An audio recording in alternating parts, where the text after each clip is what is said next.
नमस्ते दोस्तों। आखिर सेबी चाहती क्या है? सेबी ऑप्शन बायर को बचाना चाह रही है या डुबाना चाह रही है? अब आप बोलेंगे कि मैं ऐसा क्यों बोल रहा हूँ?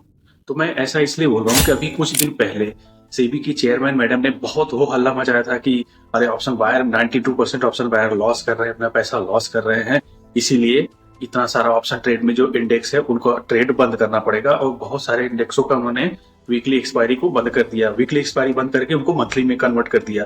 और उनको दो एक्सचेंज बचे थे, जैसे कि एनएससी और बीएससी, आपको पता है दो एक्सचेंज है। तो एनएससी ने अपना निफ्टी ले लिया और बीएससी ने अपना सेंसेक्स का एक्सपायरी ले लिया। अब चलो ठीक था, यहां तक ठीक था, मैं बहुत अच्छा स्टेप समझ रहा था कि ऑप्शन बायर को एक्सपायरी ट्रेड में लॉस होता है, वाकई में एक्सपायरी डे पे लॉस होता है, बड़ा प्रॉफिट भी होता है। लेकिन उसके बाद मुझे तो लग रहा है कि इनकी मंशा कुछ और ही थी।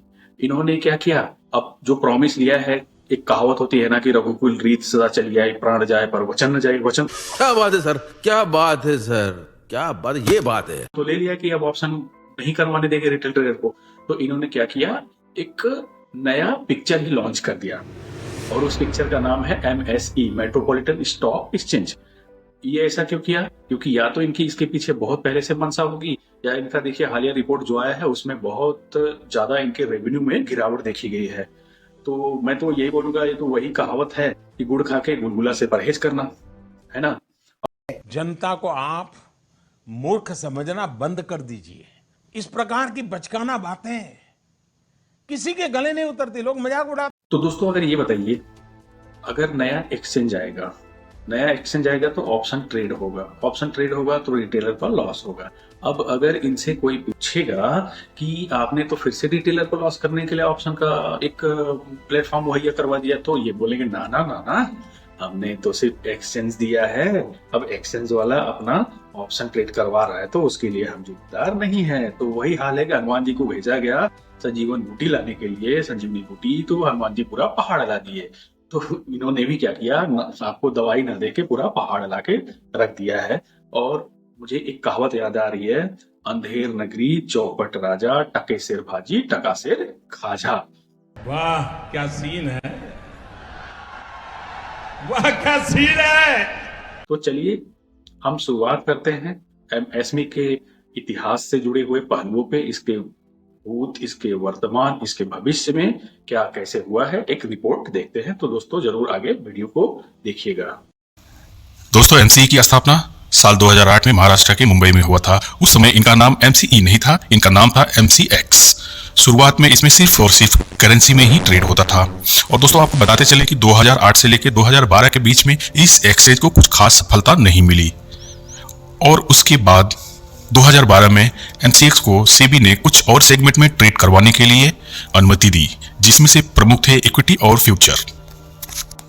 और आपको बता दें दोस्तों कि शुरुआती दिनों में इनका अपने प्रमोटर से कुछ खास नहीं बन रहा था, जिस वजह से इनका बीच बीच में विवाद मीडिया के सुर्खियों में बना रहता था। और इनके प्रमोटर में प्रमुख थे FTIL। विवाद इतना गहराता गया कि इसमें सेबी को भी हस्तक्षेप करना पड़ा। दोस्तों हस्तक्षेप के बाद में एमसीएक्स का कुछ परिवर्तनों का दौर शुरू हुआ और सबसे प्रमुख परिवर्तन में थे 2014 में इनका नाम चेंज करके एमसीएक्स से इनका नाम हुआ MCE। हालांकि दोस्तों 2014 में इनको कुछ बड़े इन्वेस्टर का भी सपोर्ट और सहयोग मिला, जिनमें से प्रमुख थे डीमार्ट, राकेश झुनझुनवाला और कुछ छोटे इन्वेस्टर थे। बट दोस्तों आपको बता दें कि हमारे देश में एनएससी और बीएससी दो प्रमुख एक्सचेंज है और बहुत ही भरोसेमंद एक्सचेंज है। इनके होते हुए एमसीई को बहुत ही संघर्ष का सामना करना पड़ रहा था और इसमें लिक्विडिटी की भारी कमी देखने को मिल रही थी।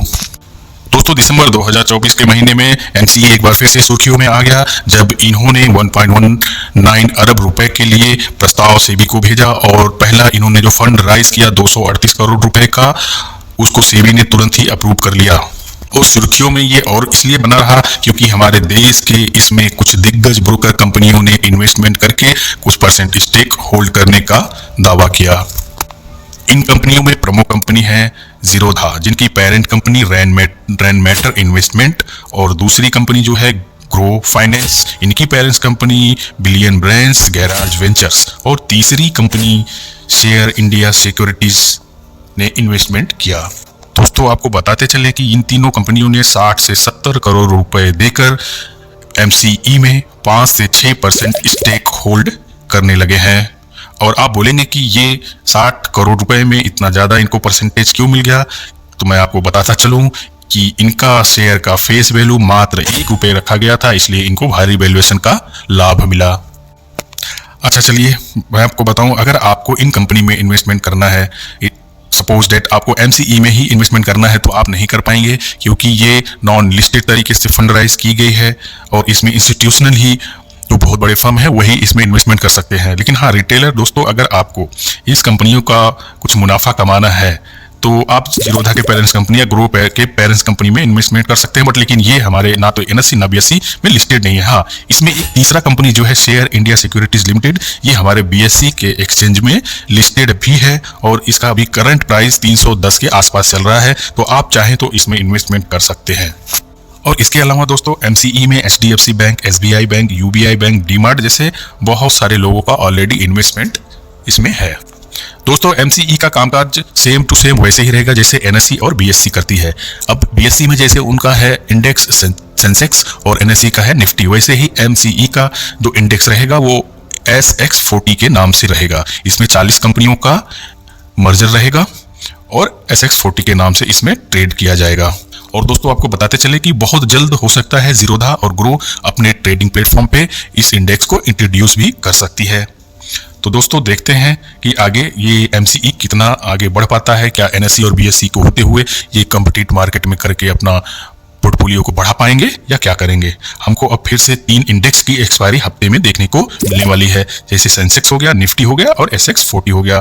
तो भाई मेरे हीरो टू जीरो दोस्तों, अपना कमर कस लो और करते हैं एक्सपायरी ट्रेड और देखते हैं क्या होता है। वीडियो अगर इन्फॉर्मेटिव लगी हो तो प्लीज वीडियो को लाइक, सब्सक्राइब और शेयर जरूर करें दोस्तों। नमस्कार, बाय बाय।